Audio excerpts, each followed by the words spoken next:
জ্যান্ত একটা বকরির চামড়া খুললে যেই কষ্ট, একটা বেনামাজি গুনাহগারের জান কবজের সময় তার চেয়েও বেশি কষ্ট। ওরে আল্লাহর বান্দারা, রসুলের চোখে পানি। ও আয়েশা, কিয়ামতের দিন কেউ কারো পরিচয় দিবে না। এমন অবস্থা হবে, জাহান্নামের আওয়াজ, সূর্যের গরম, গুনাহগারের মাথার মগজগুলো টাস টাস করে ফেটে যাবে, পেটের সমস্ত নারী ভুঁড়ি পায়খানার রাস্তা দিয়ে পড়তে থাকবে। নবীরা পর্যন্ত কান্না শুরু করবেন, উম্মতের কথা ভুলিয়া নিজের চিন্তায় কান্না করবেন। ইব্রাহিম নবী কাঁদবেন, নিজের জন্য আদম নবী কাঁদবেন, মুসা নবী নিজের চিন্তায় কান্না করবেন। নারী পুরুষ সব উলঙ্গ। আম্মা জান বলেন, ইয়া রাসূলুল্লাহ, নারী আর পুরুষ যদি উলঙ্গ দাঁড়ায়, লজ্জা কি লাগবে না? মায়ার নবী বলেন, হাসরের মাঠ এতটাই কঠিন, সূর্যের গরম, জাহান্নামের আগুনের গরম। ওই সময় কেউ কারো দিকে তাকাবার সুযোগ হবে না, সবাই কান্না আর কান্না। নবীদের গুনাহ নাই, তারাও শুধু কাঁদবে। এমন এক অবস্থার ভেতরে আমার আল্লাহ সেদিন আর দয়ার নজর না দিয়া প্রথমে আল্লাহ রাগ হইয়া একটা আওয়াজ দিবেন, লিমানিল মুলকুল ইয়াউম লিল্লাহিল ওয়াহিদিল কাহ্হার। আল্লাহ পাকের কুদরতি আওয়াজে হাসরের ময়দানটা থরথর করে কেঁপে উঠবে।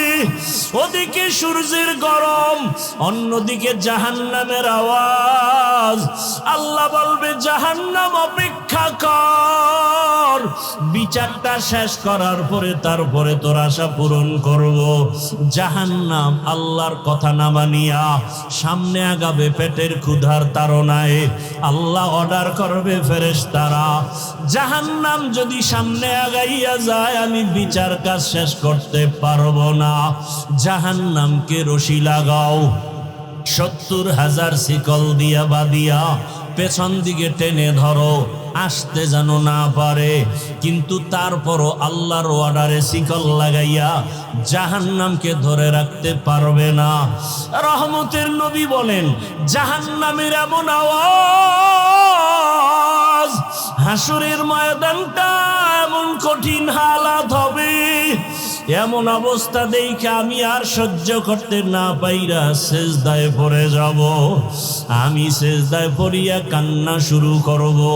সূর্যের গরম সহ্য করা যায় না, জাহান্নামের আওয়াজ সহ্য করা যায় না। ওদিকে আমার আল্লাহ বড় রাগান্বিত আওয়াজ দিছেন, ও দুনিয়ার টাকাওয়ালা ক্ষমতাওয়ালারা, বাহাদুরি করছো, দেখাও তোমার আজ বাহাদুরি কেমন। এমন অবস্থা আমি সেজদায় পড়িয়া কান্না শুরু করব। ঈসা নবী কাঁদছেন নিজের জন্য, মুসা নবী কাঁদবেন নিজের চিন্তায়।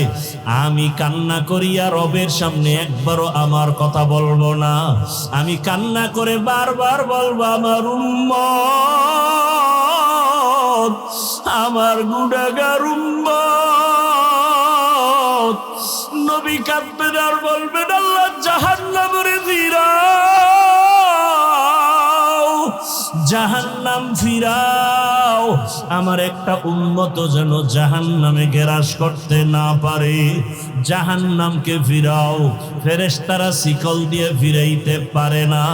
তখন আমার মায়ার নবীর কান্না দেখিয়া আমার মাওলার রাগ ঠান্ডা হয়ে যাবে। মাওলা ডাক দিয়ে বলবে, আমার মায়ার নবী,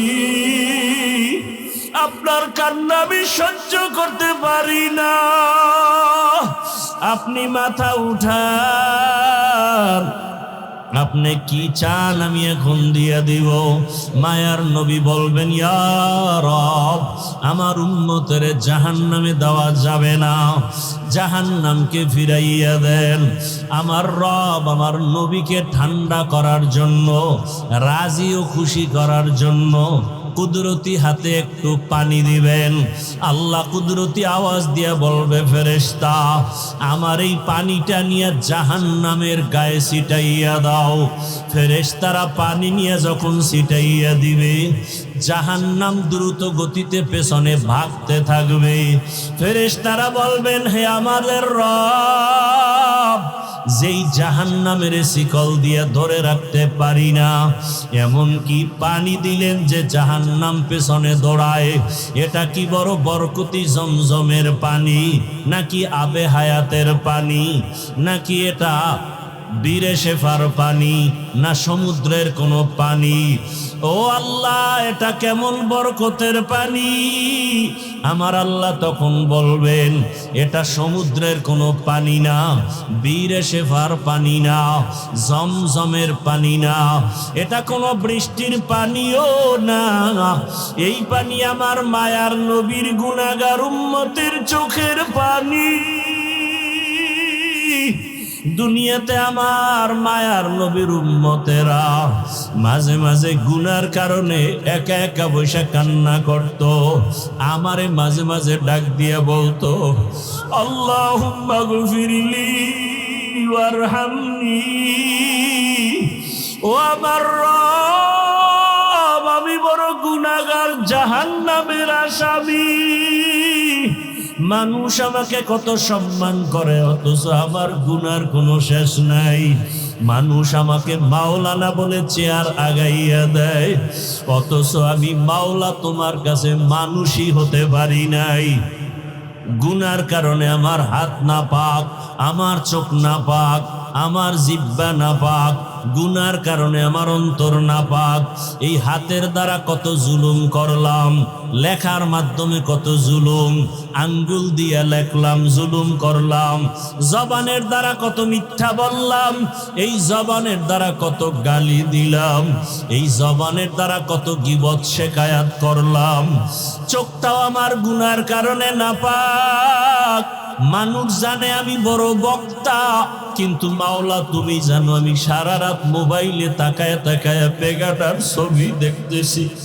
মানুষ জানে আমি মসজিদের ইমাম, কিন্তু আমি সারা রাত মোবাইল চালাই। মানুষ জানে না, তুমি তো জানো আমার চক্ষু দুইটা নাপাক, আমার হাত দুইটা নাপাক, আমার অন্তর পরিকল্পনার গুনার কারণে নাপাক। ও আল্লাহ, তুমি আমাকে মাফ করে দাও। এইভাবে কিছু আল্লাহর বান্দারা আল্লাহর কথা মোহাব্বত নিয়ে জাহান্নামের ভয়ে কান্না করে। কিয়ামতের ময়দানে গুনাহগার উম্মতের পানির ফোঁটা বৃথা যাবে না। ওই পানি দিয়া জাহান্নামের আগুন নিভাইয়া আল্লাহ বলবে, বান্দা আয়, বিনা হিসাবে জান্নাতের বাগানে চলিয়া যাও। আমার মোহাম্মদ আমার প্রিয়সারের পানি পান করো। ও আল্লাহর বান্দারা, যারা গুনাহ করিয়া তওবার নিয়ত করিয়া কবরে যেতে পারলো তার কপাল ভালো। আর যারা এখনো নামাজ পড়তে পারে না, অন্য নামাজ পড়ে তাও পছন্দ করে না, নিজেও পর্দা করে না, অন্য পর্দা করে তাও পছন্দ করে না, নিজেও হালাল খায় না, অন্য হালাল খায় তাও পছন্দ করে না, নিজেও পাগড়ি পরে না, অন্য পাগড়ি পরে তাও পছন্দ করে না। ওরে আল্লাহর বান্দারা, দুনিয়ার সূর্য থেকে কত কঠিন হবে হাসরের মাঠের গরম। দুনিয়ার আগুনের থেকে জাহান্নামের আগুনের গরম আরো ভয়ঙ্কর। দুনিয়ার গরম সহ্য করা যায় না, আখেরাতে জাহান্নামের আগুন কেমন করে সহ্য করবা? মশার কামড় সহ্য করা যায় না, ওই কবরে সাপের কামড় কেমনে সহ্য করবা? দুনিয়াতে বেতের বাড়ি সহ্য করা যায় না, গুনাহগার হইয়া কবরে গেলে মাটির চাপ কেমন করে সহ্য করবা? মায়ার নবী বলেন, আয়েশা হাসরের ময়দানের কথা যখন মনে পড়ে আমার উম্মতের চিন্তা আমার চোখে পানি আসে, ধরে রাখতে পারি না। ও আজ নবীর আশেক উম্মতের দল, যেই উম্মতের জন্য মায়ার নবী কান্না করেছেন, ওই নবীর আদর্শের মালা কেন গলায় লাগাও না?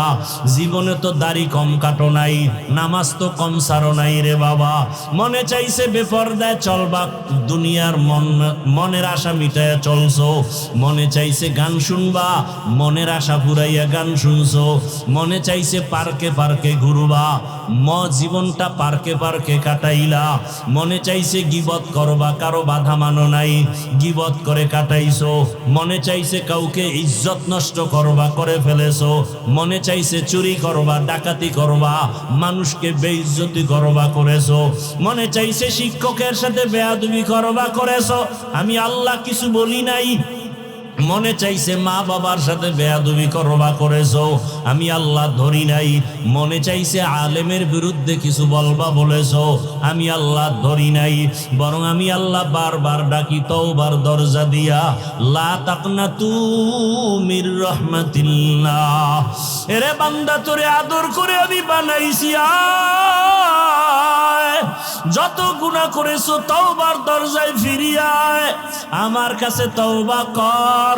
যদি তওবা না করিয়া কোনো দিকে দৌড় দাও, জাহান্নামের আগুন সহ্য করতে পারবি না রে গোলাম। এখনো সময় আছে, তওবা কর। ও আমার যুবক বাবারা, বৃদ্ধ বাবাজি, পর্দার আড়ালের মা বোনেরা, জীবনে তো বেপর্দায় কম চললেন না, বন্ধু বান্ধবী নিয়ে তো আড্ডা কম দিলেন না, স্বামীর টাকা গুনার কাজে ব্যয় তো কম করলেন না, মোবাইলে কত বাজে সময় নষ্ট করলেন। এখন অনুরোধ করি তওবা করেন, মনে মনে আমার আল্লাহকে ডাকেন, হে আল্লাহ, জীবনে বহু গুনাহ করেছি, তওবা করতে চাই। আর নামাজ ছাড়বো না, আর দাড়ি কাটবো না, বেপরদায় চলবো না, গীবত শিকায়াত করব না, মিথ্যা বলবো না, গালি দিব না, মা বাবার দোয়া নিয়ে চলবো, শিক্ষকের দোয়া নিয়ে, উলামায়ে কেরামের পরামর্শ নিয়ে, নবীজির আদর্শ মেনে চলবো। তওবা করার মতো যদি অন্তর তৈরি হয়, 2 ফোঁটা চোখের পানি ছেড়ে আমার মাওলাকে ডাক দাও। কান্না যদি না আসে, ডানে বামে তাকায় দেখো কার চোখে পানি। ওরে কান্নাওয়ালার দোয়া মাওলা খালি ফিরাবেন না, যাদের চোখে পানি আছে তাদের কাছে হাতটা বাড়াইয়া দোয়া চাও।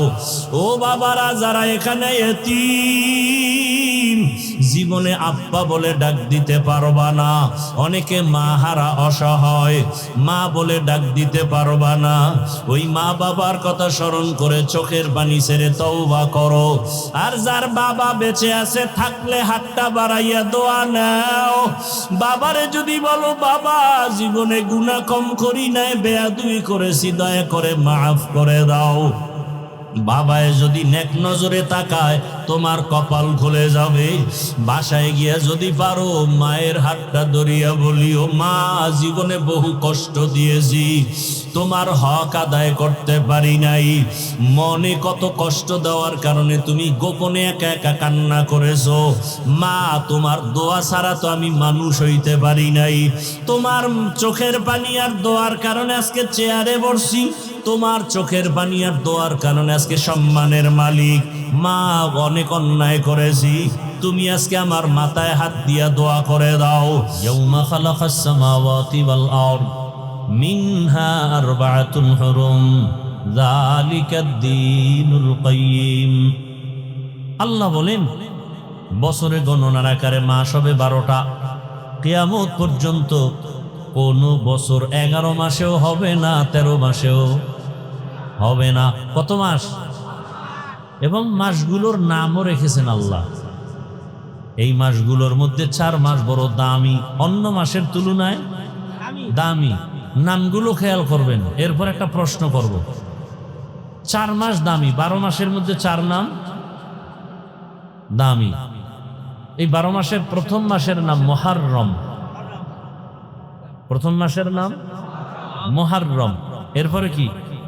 সফর, রবিউল আউয়াল, রবিউল আখির, জুমাদাল উলা, জুমাদাল উখরা, রজব, শাবান, রমাজান, শাওয়াল, জিকাদাহ, যুলহিজ্জা। এই 12 মাসের মধ্যে 4 মাস আল্লাহ বলেন দামি। আল্লাহ কয় আমার যে এই সিদ্ধান্তটা আমি লৌহে মাহফুজে লিখে ফেলেছি। কোন দিন? আসমান জমিন সৃষ্টি যেদিন করেছি সেদিন। তাহলে বছরে মাস হবে কতটা? এর মধ্যে কত মাস অন্য মাসের তুলনায় দামি? আল্লাহ যে সিদ্ধান্তটা লিখছেন কোথায়? লৌহে মাহফুজের মধ্যে, আরশে আজিমে। কোন দিন লিখছেন? আসমান জমিন। এই 4 মাসের মধ্যে 1 মাস একটু দূরে আর 3 মাস লাগাতার। 1 মাস যেটা আলাদা এটা হলো শাবানের আগের মাস রজব, রমাজানের আগের মাসের আগে রজব, শাবান, রমাজান। হ্যাঁ, আর হলো 3 মাস একসাথে লাগানো। হজের মাস, হজের আগের মাস, হজের পরের মাস, জিকাদা, যুলহিজ্জা, মুহররম, এই 3 মাস। নামগুলো আবার বলছি, প্রশ্ন করব। রজব, জিকাদা, যুলহিজ্জা, মুহররম, এই 4 মাসের মধ্যে রবিউল আউয়ালের সিরিয়াল কত দেখছেন নি?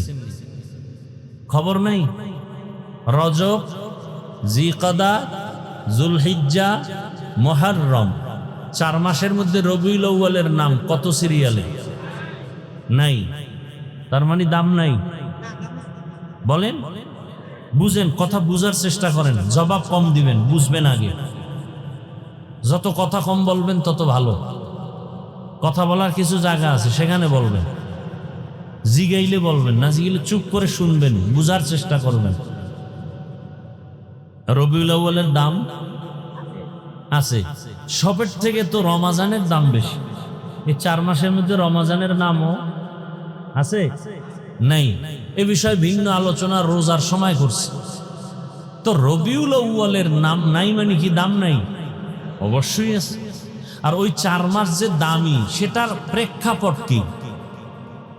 মূলত রসুল তো আসছেন বেঈমানদের সমাজে, আর বেঈমানদের তো কোনো ধর্ম নাই। বেঈমানের কোনো ধর্ম নাই, মনে যা চায় তাই চলে, তাই করে।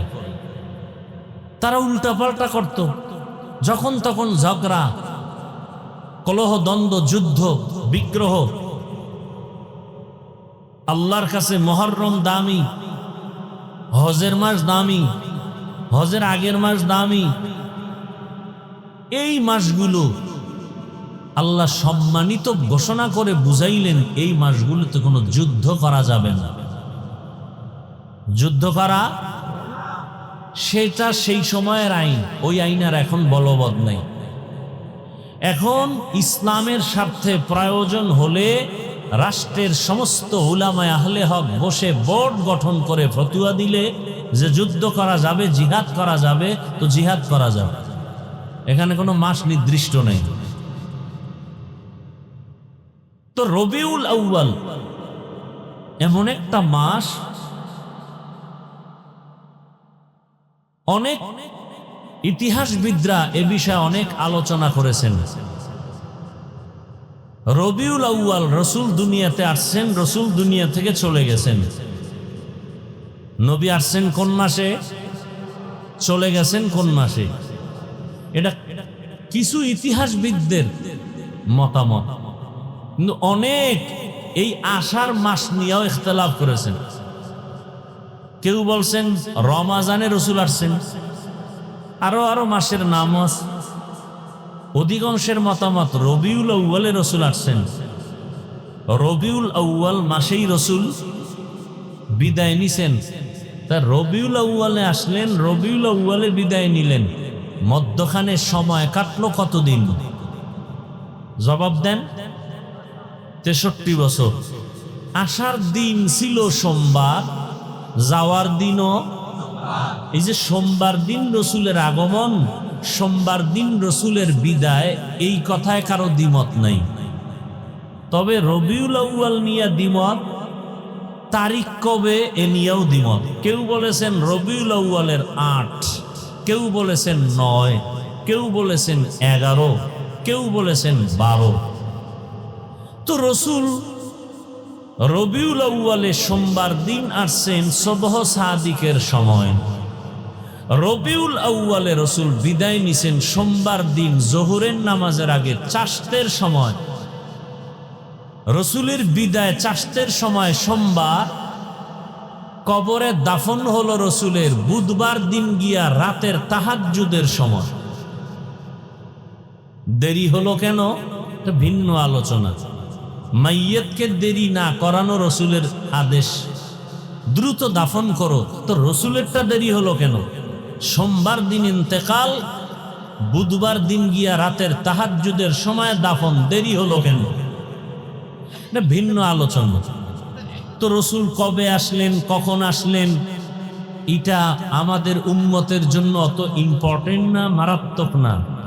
উম্মতের জন্য জরুরি হলো রসুল কি নিয়ে আসলেন, উম্মতের কি দিয়ে গেলেন, উম্মতের করণীয় কি, এটা হলো মূল বিষয়। এটা কি মূল বিষয়? নবী কি নিয়ে আসলেন, কি নিয়ে গেলেন, এ বিষয়ে আলোচনা।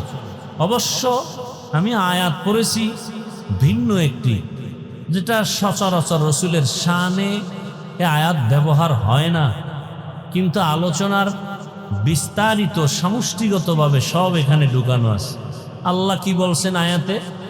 ইয়া আইয়ুহাল্লাযীনা আমানুত্তাকুল্লাহা হাক্কা তুকাতিহ, দুনিয়ার মুমিন তোমরা আল্লাহকে ভয় করো হক আদায় করে ভয় করার মতো। ওয়ালা তামুতুন্না ইল্লা ওয়া আনতুম মুসলিমুন, মুসলমান না হইয়া কেউ মরণ বরণ করিও না। মুসলমান হইতে গেলেই তো রসুল লাগবে, লাগবে না? লাগবে। রসুলের আদর্শ ছাড়া কেউ কোনোদিন মুসলমান হতে পারবে? সম্ভব? সম্ভব। নবীজি কি বলছেন? হাদিসের একটু টুকরা পড়ছি, তরজমাটা বলে নি। আলা কুল্লুকুম রাইন ওয়া কুল্লুকুম মাসউলুন আন রাইয়াতিহি, সাবধান হে উম্মত, তোমরা প্রত্যেকেই দায়িত্বশীল। আল্লাহর আদালতে দায়িত্বের কারণে জবাবদিহিতার কাঠগড়ায় দাঁড়াতে হবে। তরজমা শেষ। এটার উপরে ব্যাখ্যা তাও আজ করব না। আয়াত নিয়ে কিছু কথা বলবো, ভূমিকায় রবিউল আউয়ালের কিছু কথা বলি, কারণ আরবি মাসের ফজিলত উম্মতের কাছে বয়ান করা এটা সওয়াবের কাজ। এটা কি সওয়াবের কাজ। রসুলের আদর্শ নিয়ে আলোচনা, রসুল কি নিয়ে আসলেন। এই আপনারা এমন করেন কেন? উঠার ব্যারাম থাকলে ঢুকলেন কেন? বদ অভ্যাস কেন?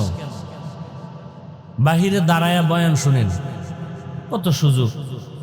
এই বদ অভ্যাস যাদের, এদের জন্যই তো কমিটি বাহিরে মাইক লাগাইছে। কি ঘরে বয়ে বয়ে বয়ান শুনবেন আর বিড়ি টানবেন? বেহেশতের প্যান্ডেলে ঢুইকা কেন উল্টা পাল্টা করবেন? নিজের ক্ষতি করবেন, অন্যের ক্ষতি করবেন কেন? আপনার কপালটা এত দুর্বল কেন? আল্লাহ সব ভাইকে হেদায়াত দান করুন, মাহফিল কবুল করেন, আয়োজনকারীদের কবুল করেন, দান সৎকারীদের কবুল করেন, মাহফিলের বরকতে গোটা দুনিয়াবাসীকে কবুল করেন, বিশেষ করে মুসলমানের ঈমান আমল ইজ্জতের হেফাজত করেন।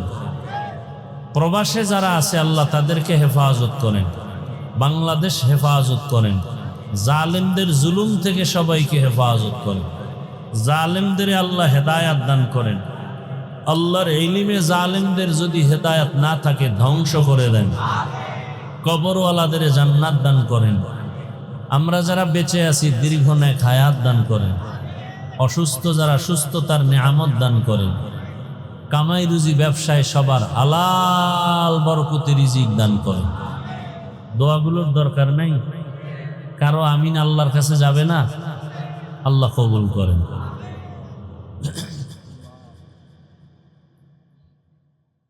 বেশি বেশি দোয়া করা উচিত।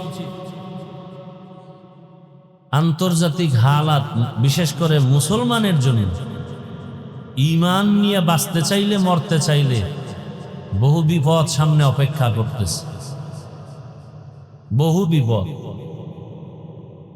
আমার দেশে বড় বিপদ উলামায়ে কেরামে এক না হওয়া, এটা কিয়ামতের চেয়েও মহাবিপদ। এজন্য বেশি দোয়া করেন, আল্লাহ উলামায়ে কেরামদের এক নেক বানায় দেন। আজকে যদি উলামায়ে কেরাম এক হতে পারেন, বাংলাদেশে কোনো মাস্তান, কোনো বেঈমান, কোনো নাস্তিক, কোনো পাওয়ারওয়ালা উলামায়ে কেরামের অনুমতি ছাড়া কথা বলার দুঃসাহস পাবে না। এই জন্যই তো ওরা আলেমদের এক হতে দেয় না। আলেম ওলামা যেন এক হতে না পারে, সেজন্য কোটি কোটি টাকা ব্যয় করা হচ্ছে পেছনে। বুঝেন কিছু? খবর নাই। আর আপনারা তালে তাল মিলাইয়া ফট করে একটু কিছু পাইছেন, ফেসবুকে লিখে দিছেন। আলেমের বিরুদ্ধে আপনারা আউজুবিল্লাহ পারেন না, আপনারা লেখেন কেন? কি লাভ আপনার বলেন তো? চরমনের বিরুদ্ধে লেখলে আপনার কি ফায়দা? আপনারা চেনে কে? তাবলীগের বিরুদ্ধে লেখলে আপনার কি লাভ? বরং আপনার কপালটা পুড়ে যাবে, পোড়া কপালে আর জোড়া লাগবে না। কে বলছে আলেমের বিরুদ্ধে আপনাকে আঘাত করতে? মৌমাছির বাসায় মধু আছে, যে কেউ গিয়া ঢিল মারলে মধু পাবে না, আঘাত পেয়ে জাগাত বেহুশ হয়ে যাবে। আলেমের বিরুদ্ধে কথা বলার দুঃসাহস আপনাকে কে দিয়েছে? মায়ের অভিশপ্ত সন্তান ছাড়া কোনো ব্যক্তি আলেমের বিরুদ্ধে কথা বলতে পারে না। এদের উপরে মা বাবার অভিশাপ। প্রকাশ্যে যারা আলেমকে অসম্মানী করতে চায়, এরা মা বাবার অভিশপ্ত সন্তান। কোন সন্তান মা বাবার আদরের সন্তান না। উলামায়ে কেরামকে উম্মতের সামনে যারা লজ্জিত করতে চায়, ছোট করতে চায়, এ সমস্ত মানুষগুলো অবশ্যই পিতামাতা অভিশাপ পাওয়া সন্তান। কারণ মায়ের অন্তরে কষ্ট দিয়া বরদোয়া নিছে, এই বেয়াদবি শুরু হয়ে গেছে। আল্লাহ হেদায়েত দান করুন। এই কথাগুলো কেন বলি? এই জাতি আর কোনোদিন নবী পাবে ইসলামের দাওয়াতে? সাহাবায়ে কেরাম আসবেন, আবু হানিফা আসবেন, ইমাম বুখারী আসবেন, তো এই উম্মত তো জান্নাতের পথ পাবে কোথায়? উলামায়ে কেরাম থেকে এরা আরবি কোরআনও বুঝে না, হাদিসও বুঝে না। কিতাব পড়তে যাইয়া মানুষ বিভ্রান্ত হচ্ছে বিভিন্ন ভাবে। আরবি কিতাব পড়লেও বিভ্রান্ত। এজন্য আল্লাহ শুধু মানুষকে হেদায়াতের জন্য কিতাব দেন নাই, হেদায়াতের জন্য কিতাব বুঝাইয়া দেওয়ার মতো আল্লাহ নিজে সিলেকশন করে প্রিয় বান্দা তৈরি করেছেন। শুধু কিতাব পড়লে হবে না, কিতাব পড়ানেওয়ালা যারা মুরব্বী, এদের অনুসরণও রাখতে হবে। না হয় কিতাব পড়ে বেলাইন হয়ে যাবে, অনেক গেছে অনেকে। আল্লাহ হেদায়াত দান করুন।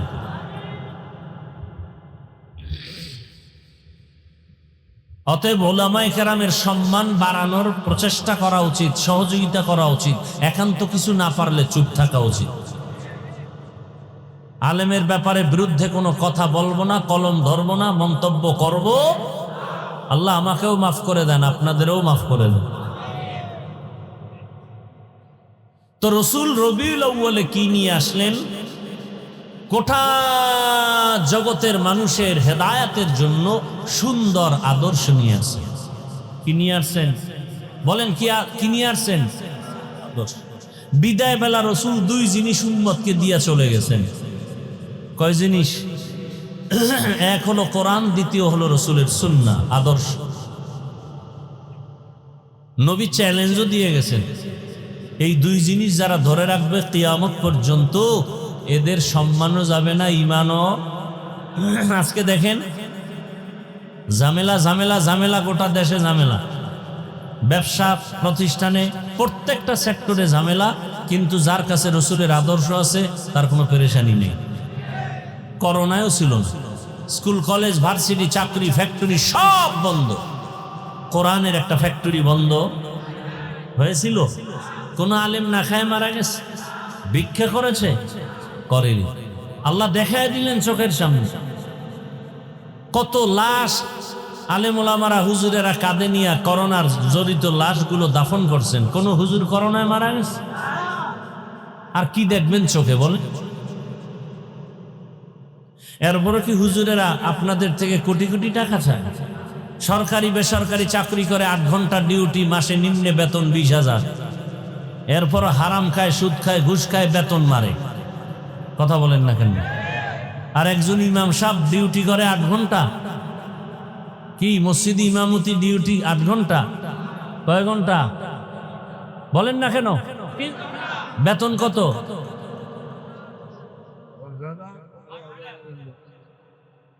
যেই জুলুমটা করেন, আমরা চেয়ারে বইলে তো সব কিনে মেরে ফেলাইতাম। যে জুলুমেরও তো একটা সীমানা থাকা উচিত। 8 ঘন্টা ডিউটি করে 20,000 টাকা যদি পায়, আর ডান বামে টেবিলের তলে আরো খায় হারাম, আর 24 ঘন্টা ডিউটি করে পবিত্র আলেম, তার বেতন 5,000 হবে। সভাপতি দিবে 100, সেক্রেটারি আরো ধনী সে দিবে 50। কেন? বেশি দিলে সভাপতির সাথে বেদবি হবে। আছে না নাই? এরপরে দুর্ব্যবহার কত প্রকার, আর কোনো সীমানা নেই। কি নোটিশ জারি করে দিছি, ইমাম সাহেব বয়ান চলবে ধুম, মজার বয়ান, তবে রাজনীতি নয়। আপনি কি করেন? সুলাইমান নবীর সিংহাসনে আছেন? কয় না, দুনিয়ার যত নোংরা রাজনীতি আছে তার আমি গডফাদার। কথা বলেন না কেন? তো নোংরা রাজনীতি যদি কেউ করে, তারে কমিটিতে রাখেন কেন? ইমাম সাহেব রাজনীতি করবে, করলে কোরআনেরটা করবে, সুলাইমান নবীর আইনেরটা, আল্লাহর আইনেরটা করবে, মদিনারটা করবে, নোংরাটা করবে না। এতে দোষ। আর আপনি নোংরা করলে কোনো দোষ নাই। হুজুর বলে কেন সেই দোষ? এক হুজুর সুদের বিরুদ্ধে ওয়াজ করছে, কমিটি বলে আপনি 1 মাসের জন্য বাড়িতে ছুটি নেন, ঘুরে আসেন। আছে না নাই? কারণ শিয়ালের হাতে মুরগি দিলে যা হয়, সুদখোর ঘুষখোর বেনামাজির হাতে মাদ্রাসা মসজিদের চাবি দিলে তো তাই হবে। সুদ খাওয়া হালাল না হারাম? ঘুষ খাওয়া হালাল না হারাম? কেমন হারাম? পায়খানার চেয়ে একটু ভালো।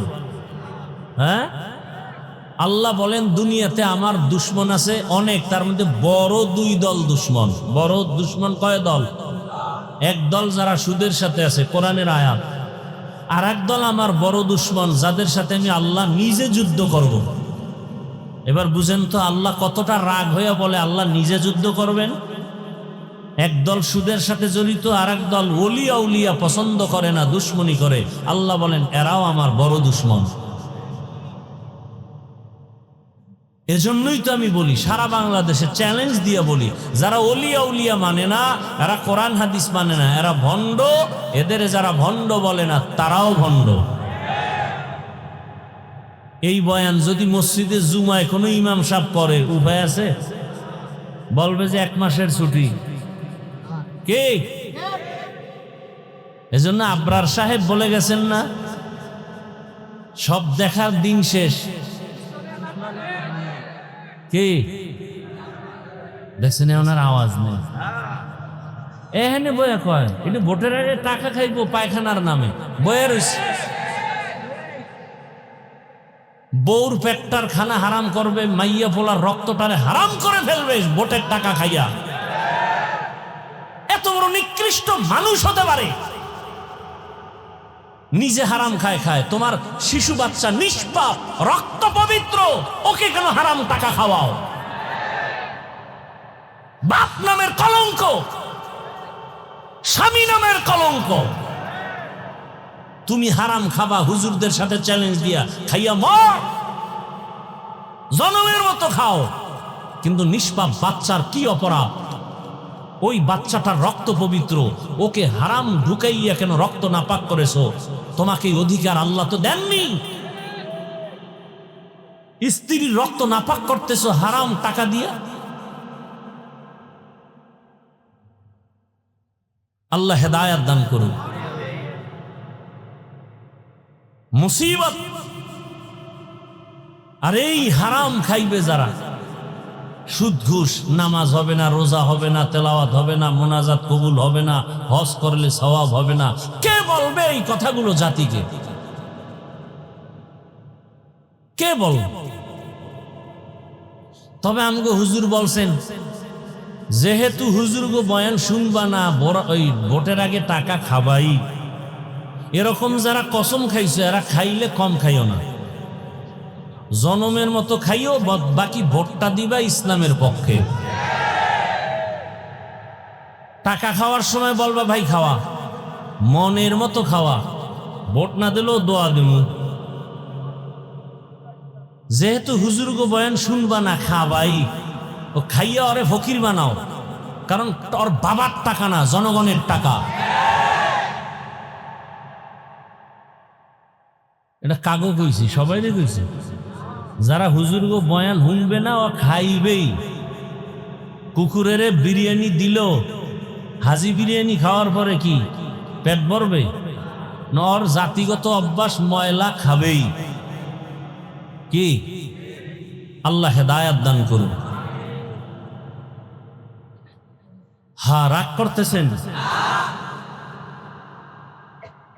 ইয়া আইয়ুহাল্লাযীনা আমানুত্তাকুল্লাহা হাক্কা তুকাতিহি ওয়া লা তামুতুন্না ইল্লা ওয়া আনতুম মুসলিমুন। আল্লাহ মুমিনদেরকে দুইটা কর্মসূচি দিলেন। কেন দিলেন? আল্লাহ বলেন, আমি মুমিনকে বিনা হিসাবে জান্নাত দিতে চাই। সুবহানাল্লাহ। না জান্নাতে যাইতে চান তো ইনশাআল্লাহ? যারা আজকে ফজর পড়েন নাই, জোহর পড়েন নাই, আসর, মাগরিব, এশা পড়েন নাই, আপনার কোন জান্নাত? জান্নাতুল ফেরদাউস। হ্যাঁ, নবীজি বলেন বেঈমান আর মুমিনের মধ্যে ব্যবধান হলো নামাজ। বাইনাল আবদি ওয়া বাইনাল কুফরি তারকুস সালাহ। বেঈমানেরা নামাজ পড়ে না, মুমিনেরা নামাজ ছাড়ে না। নামাজ কত ওয়াক্ত? শুক্রবার দিন শুধু। তাহলে জোরে বলেন, প্রতিদিন পড়া লাগবে। বলেন বলেন, মাঝে মাঝে ছেড়ে দেওয়া যাবে? যাবে না? কি বলেন? আপনারাই বললেন নামাজ পড়তে হবে, ছেড়ে দেওয়ার কোনো সুযোগ। এরপরও যারা নামাজ পড়েন না, আল্লাহর কাছে কি জবাব নিয়ে দাঁড়াবেন? কয়দিন? অনেকদিন বাঁচবেন। একদল বিয়া করে নাই, এরা কয় বিয়ার পরে ধর্ম। আর যারা বিয়া করছে এরা অজুহাত পেশ করে সন্তান হওয়ার পর। যাগো সন্তান হয়ে গেছে কয় আর একটু বয়স বেড়ে নিক। কিন্তু বহু যত মরণের লাশের খবর দেখি, বেশিরভাগ যুবক আর যুবতী। ঠিক নেই? বুড়ারা খুব কম মরে, যুবকরা বেশি মরে। না মরলে এখন নতুন সংস্কৃতি বাইর হয়েছে, পিডাইয়া মারে। কি মরবি না? তোরে ফিডায় মারুন। কনটাকে মারে, কনটাকে কিতে মারে? হায় হায়, কি জানি হইব দেশের হালাত। কেন যেন ভয় লাগে, ভয়। অনেকে ভাবতেছেন সোনার বাংলায় এত সুন্দর সুযোগ আসে নাই। আমি তো দেখি অন্য সময়ের চেয়ে ভয়, অনেক ভয়। ডাইনে অন্ধকার, বামে অন্ধকার, সামনে অন্ধকার, পেছনে অন্ধকার। বড় কঠিন হালাত। আমি যদি আলেমের বিরুদ্ধে বয়ান করি, আর এক আলেম আমার বিরুদ্ধে নাম নিয়ে বয়ান করে, তাহলে কিয়ামতের আর বাকি কি? সাধারণ মানুষ যে আলেমদের দেখা নিজের ঈমান আমল ঠিক করবে, সেই আলেমদের ব্যাপারে যদি আবার ওলামায়ে কেরাম মাইক লইয়া মাঠে ময়দানে বদনাম করে, তাহলে এই দেশে শান্তির আশা করা যায় না। যায়? যেই ঘরে স্বামী আর স্ত্রী আলাদা রুমে ঘুমায় কত আরামে, সন্তান বড় হলে আলাদা করে দেয়। দুইজনার মোহাব্বতে ওই বাগান সাজে সুন্দর। কিন্তু অবস্থা যদি এমন হয়, স্ত্রী স্বামীর বিরুদ্ধে লাইভে আসছে, এরম নাই? স্বামী স্ত্রীর বিরুদ্ধে লাইভ দেয়, সব তো লাইভ বয়। লাইভ বয় পারে না বাথরুমে গিয়ে লাইভ দেয়, অনেকে মক্কা মদিনা গিয়েও লাইভ দেয়। ওরা মনে হয় যেন যাই একটু লাইভ দেওয়ার জন্য। ফেরাউনের বাথরুমের সামনে গিয়ে আমি ফেরাউনের বাথরুমের সামনে ভিতরে গিয়ে লাইভ দুমু খারাইও সব। রসুলের রওজায় গিয়া চোখের পানি রাখা যায় না, কিন্তু এই দুনিয়াদারেরা মোবাইল নিয়ে ছবি তুলতে তুলতে পাগল হয়ে যায়, লাইভ দিয়ে জোরে জোরে চিল্লায় বউয়ের সাথে কথা বলে। কি বলবো, আল্লাহ হেদায়েত দান করুন, মোবাইলের গুনাহ থেকে হেফাজত করেন। কেউ এ বয়ান করে না, এক সময় করার মানুষও থাকবে না। চরমনায় সৈয়দ ফজলুল করিম রাহমাতুল্লাহ আলাইহি বলতেন, বাবা এমন একটা সময় আসতেছে পর্দার বয়ানও চলবে না, মানুষ পর্দা না করতে না করতে পর্দা চিনবেও না। দস্তারখান যে একটা সুন্নত, এটা অনেকের জানা নাই। মেসওয়াক, এটাও অনেকের আলোচনা নাই, জানাও নাই। কি মেসওয়াক আছে কার? ব্রাশ, ব্রাশ, মেসওয়াক নাই। অথচ মেসওয়াকের যে এত ফজিলাত, মেসওয়াকের অনেকগুলো ফজিলাত। ওই মসজিদের মধ্যে, এটা মসজিদ না, মসজিদের মধ্যে ফাজাইলে একটা আমাল আছে, মোড়া কিতাব তালিম হয়নি? ওটার মধ্যে কিন্তু একটা চ্যাপ্টার আছে ফাজাইলে মেসওয়াক। বা বাংলাদেশে এখন লাইব্রেরিতে বাংলা কিতাব আছে মেসওয়াকের ফজিলাত। মেসওয়াক, যারা ঠিক মতো মেসওয়াক করবে তাদের দাঁতে পোকা হবে না। ঠিক মতো যারা, আমি তো ব্রাশ করি মেসওয়াকও করি, দেখলাম যে মেসওয়াকের মতো পরিষ্কার দাঁত হয় না। আমি দেখছি তো, মেসওয়াক যারা ঠিক মতো করবে তাদের মুখে দুর্গন্ধ থাকবে না। কেউ যদি ঘুমের আগে মেসওয়াক করে ঘুমায়, ওর কণ্ঠ কোনোদিন বসবে না। ঘুমের থেকে উঠে মেসওয়াক করবে, তার জীবনে যত পুরস্কার পাবে এর মধ্যে বড় পুরস্কার, মরণকালে কালেমা জারি হয়ে যাবে।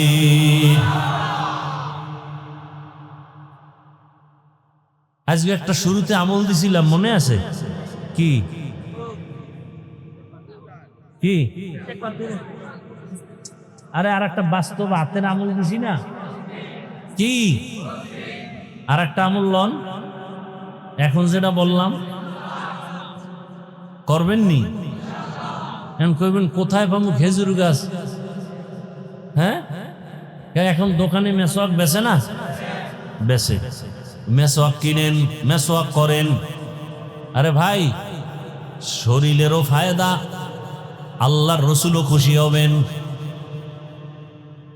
আল্লাহ সবাইকে তৌফিক দান করেন। হায় হায় হায়, আল্লাহ পাক রব্বুল আলামিন মুমিনদের দুইটা কর্মসূচি দান করেছেন। আল্লাহ সবাইকে জান্নাত দিতে চান, মনে আছে কথা? আপনারাও জান্নাতে যেতে চাননি? কথা বলেন, হিসাব দিয়া না হিসাব ছাড়া? বুঝে কইন কিন্তু। অনেকে আবার পাওয়ার আলা আছে না, সমস্যা কি? খোদার লগে হিসাব দিয়ে বুঝপাড়া কইরা তারপরে জান্নাতে যাব। যারা হিসাবের কাঠগড়ায় দাঁড়াইবা, আল্লাহর কসম জাহান্নাম ছাড়া উপায় হবে না। এই জন্যই তো রহমতের নবী বারবার দোয়া করতেন, আল্লাহুম্মা হাসিবনি হিসাবাই ইয়াসিরা। এই দোয়াটা পড়েন কি? আল্লাহুম্মা হাসিবনি হিসাবাই ইয়াসিরা, আল্লাহুম্মা হাসিবনি হিসাবাই ইয়াসিরা। আর একটা সহজ দোয়া সব সময় পড়বেন, রব্বানা আতিনা ফিদ দুনিয়া হাসানাহ ওয়া ফিল আখিরাতি হাসানাহ ওয়া কিনা আযাবান নার। পাওয়ারফুল দোয়া। রব্বানা আতিনা, হে আমার রব আমাকে দাও, ফিদ দুনিয়া, দুনিয়ায় হাসানা, সব কল্যাণ, দুনিয়ার সব কল্যাণ আমারে, অকল্যাণ দিও না। আর কি? ওয়া ফিল আখিরাতি হাসানা, আখিরাতের কল্যাণ আমারও দাও।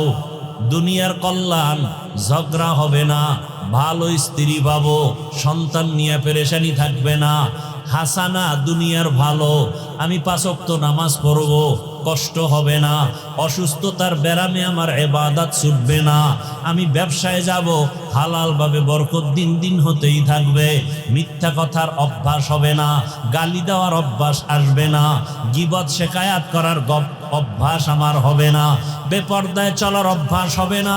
আল্লাহ যদি হাসানা দিয়েই দেন, আমার জীবনটা হবে ধন্য, আমি মরিয়া গেলেও থাকবো অমর, হাটহাজারীর হুজুর মরিয়াও অমর, জুনায়েদ বাবুনগরী মরিয়াও অমর, শাইখুল হাদিস রহমাতুল্লাহ আলাইহি মরিয়াও অমর, মুফতি আমিনী রহমাতুল্লাহ আলাইহি মরণের পরেও তারা অমর। মানে কি বুঝেন? মরার পরেও জিন্দা। মানুষের অন্তরে প্রশংসা না বদনাম? সরমনায়ের সৈয়দ ফজলুল করিম ইন্তেকালের পরেও অমর, সবার অন্তরের মধ্যে মায়া মোহাব্বত। কথা ঠিক নেই? উজানির হযরতেরা দুনিয়া থেকে চলে গেছেন, কিন্তু মানুষের অন্তরে আছে, ঠিক নেই? এরে নবীর উম্মতের দল, হাসানা দুনিয়ার সব কল্যাণ, আখিরাতের কল্যাণ কি? ও আল্লাহ, হাসরের ময়দানটা যখন কায়েম হয়ে যাবে, আরাফার ময়দান হবে হাসরের মাঠ, সারা দুনিয়া হাসরের মাঠ, আরাফার ময়দান মক্কার পার্শ্বে, আল্লাহর বিচারালয় স্টেজ হবে আদালত, নারীরাও উলঙ্গ দাঁড়াবে, পুরুষেরাও উলঙ্গ দাঁড়াবে, একদিকে সূর্যের গরম, আল্লাহ বলবে সূর্য নিচে আয়, নিচে আইসা তোর যত মুখ আছে নিচে কর, যত গরম আছে সব জমিনে ছাড়, সূর্যের গরমে মাটির জমিনটা পুড়িয়া তামা হয়ে যাবে। লোহা হবে না কেন? সূর্যের গরমে জমিনটা পুড়িয়া স্বর্ণ হবে না কেন? রূপা হবে না কেন? তামা হওয়ার কারণ, ওদিন তো ইনসাফের বিচার হবে। স্বর্ণের মধ্যে ওই গুণ নাই, তামার মধ্যে যে গুণ আছে, রূপার মধ্যে নাই, লোহার মধ্যে নাই। বলে কেমন?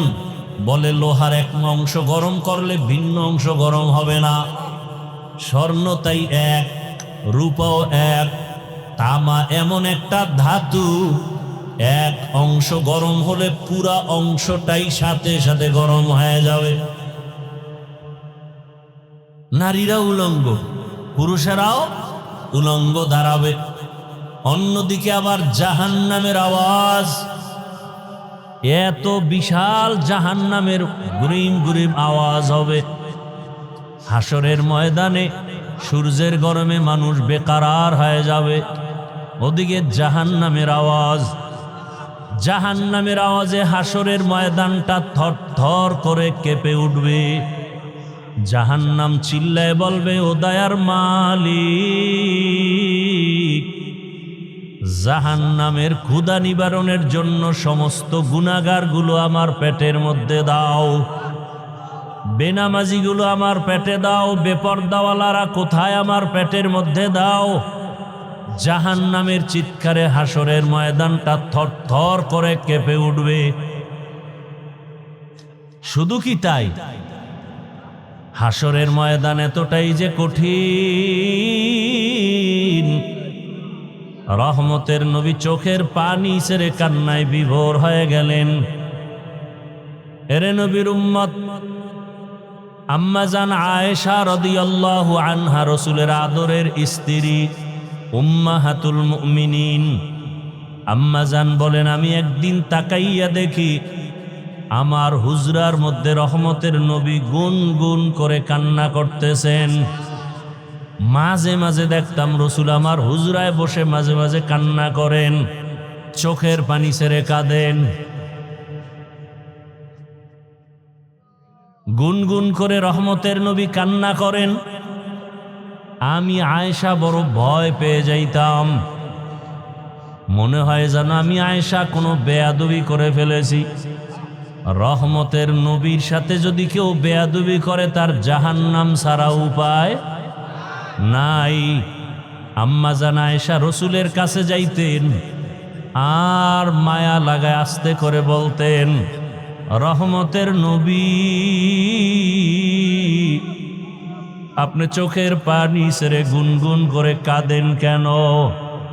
আমি আয়েশার উপর আপনি কি রাগ করেছেন? আমার কোনো বেয়াদবির কারণে কি আপনি বেজার হয়ে গেছেন? আম্মা জানের কথা শুনিয়া রহমতের নবী বলতেন, ও আয়েশা, আমার সাথে তোমার বেয়াদবি হবে কেন? আমি তো তোমার উপরে অনেক খুশি। আম্মা জান জবাবে বলতেন, ইয়া রাসূলুল্লাহ, আমার বয়স অনেক কম। 6 বছর বয়সে আপনার সাথে আমার বিবাহের বন্ধন হলো। 9 বছর বয়সে আমি আপনার ঘরে আসছি। নবী, আমার বয়স অনেক কম, না জানি আমার এই অল্প বয়সে অজান্তে কোনো ভুল হয়ে যায়, আপনার সাথে বেয়াদবি হয়ে যায়। আর বেয়াদবি যদি হইয়াই যায়, আমার জিন্দেগি বরবাদ হয়ে যাবে। আপনি কান্না করলে আমি বড় ভয় পাই।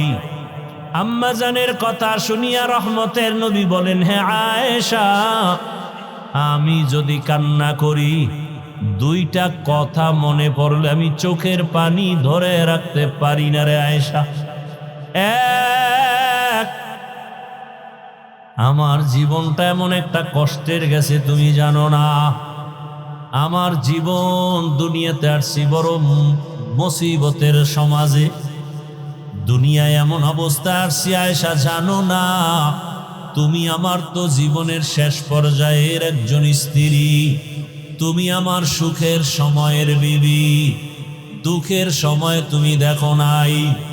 আমার এমন দুঃখের দিন, জমিনে আসছি, মক্কার মানুষ আমার চারদিকে দুশ্মন। আমি দুনিয়াতে আসার আগে আমার আব্বাকে হারাইয়া ফেলছি।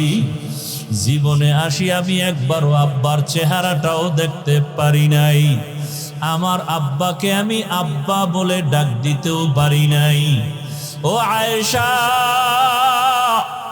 6 বছর বয়স,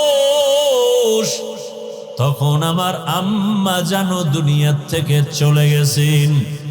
আমি এখন মা হারা, বাবা হারা, বড় এতিম অসহায়। 8 বছর যখন আমার বয়স, আমার দাদা আব্দুল মুত্তালিব চলে গেছেন। এখন আমার আপন বলতে কেউ নাই।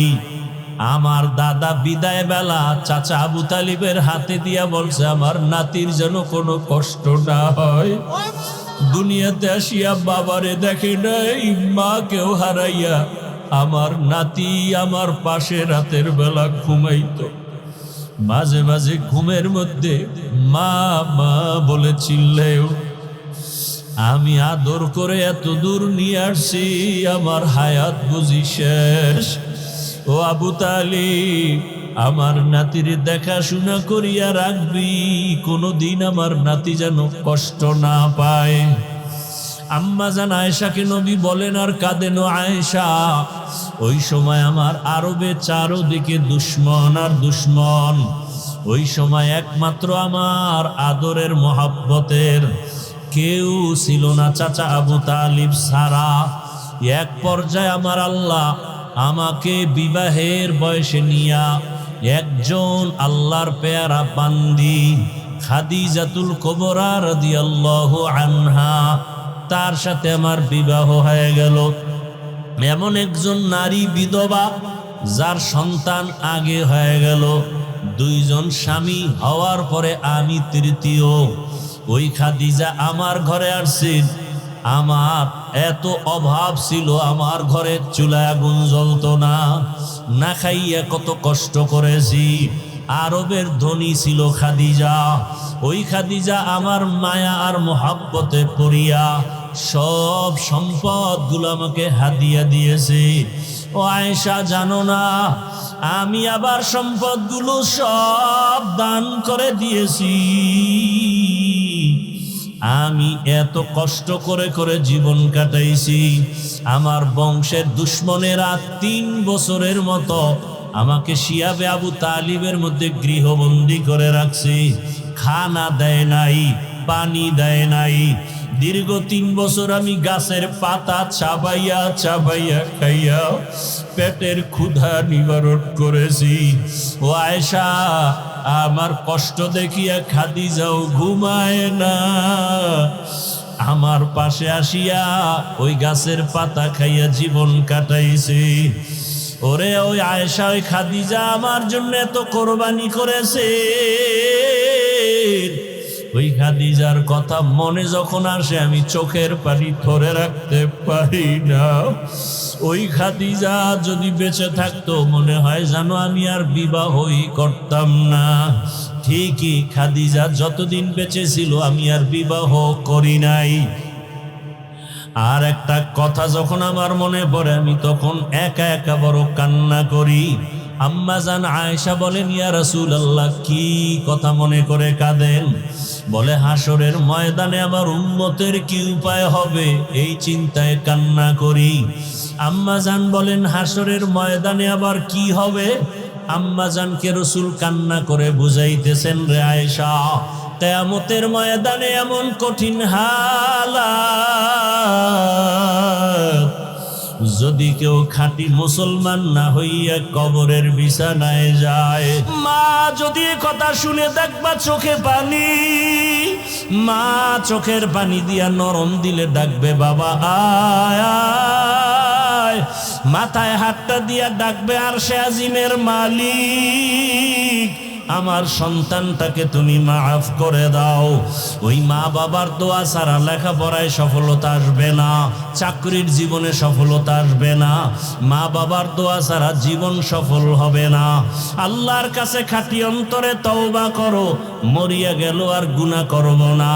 মা বাবার দোয়া নিয়া, শিক্ষকের দোয়া নিয়া, ওলামায়ে কেরামের পরামর্শ নিয়া, নবীজির আদর্শ মেনে জীবন কাটাবো। আল্লাহ আমাদের সবাইকে কবুল করেন। আলহামদুলিল্লাহি রাব্বিল আলামিন, ওয়াসসালাতু ওয়াসসালামু আলা সাইয়্যিদিল আমবিয়া ওয়াল মুরসালিন ওয়া আলা আলিহি ওয়া আসহাবিহি আজমাইন। ইয়া আরহামার রাহিমিন, ইয়া আরহামার রাহিমিন, ইয়া আরহামার রাহিমিন। রব্বিরহামহুমা কামা রব্বায়ানি সগীরা। আল্লাহুম্মা ইন্নাকা আফুউন কারীম তুহিব্বুল আফওয়া ফা'ফু আন্না। আল্লাহুম্মা ইন্না নাসআলুকা রিযাকা ওয়াল জান্নাহ ওয়া নাউযু বিকা মিন সাখাতিকা ওয়ান নার।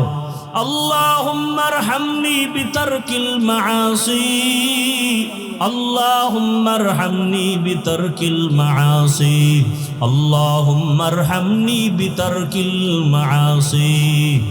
ইয়া হাইয়্যু ইয়া হালিমু ইয়া আজিজু ইয়া কারীম বিহাক্কি ইয়্যাকা না'বুদু ওয়া ইয়্যাকা নাস্তাঈন। আল্লাহুম্মা ইন্না নাসআলুকা ইলমান নাফিআ ওয়া রিজকান ওয়াসিআ ওয়া শিফাআম মিন কুল্লি দা'। আল্লাহুম্মা ইন্না নাউযু বিকা মিনাল বারাসি ওয়াল জুনুনি ওয়াল জুযামি ওয়া সাইয়্যিদিল আসকাম। রব্বি ইশরাহ লি সাদরি ওয়া ইয়াসসির লি আমরি ওয়াহলুল উকদাতাম মিন লিসানি ইয়াফকাহু কওলি। ও দয়ার মালিক, কুদরতের নজর দিয়া তাকাইয়া দেখেন দুনিয়ার বাড়িওয়ালাদের দরওয়াজাগুলো বন্ধ, আপনার রহমতের দরজা খোলা। কত উলামায়ে কেরাম আপনার কুদরতি রহমতের দরজায় হাজির, কত মুরব্বী, হাজী সাহেব, ব্যবসায়ী, চাকরিজীবীরা হাজির। আয় আল্লাহ, মা বোনেরাও হাজির, আমার যুবক ছাত্র বাবারাও হাজির।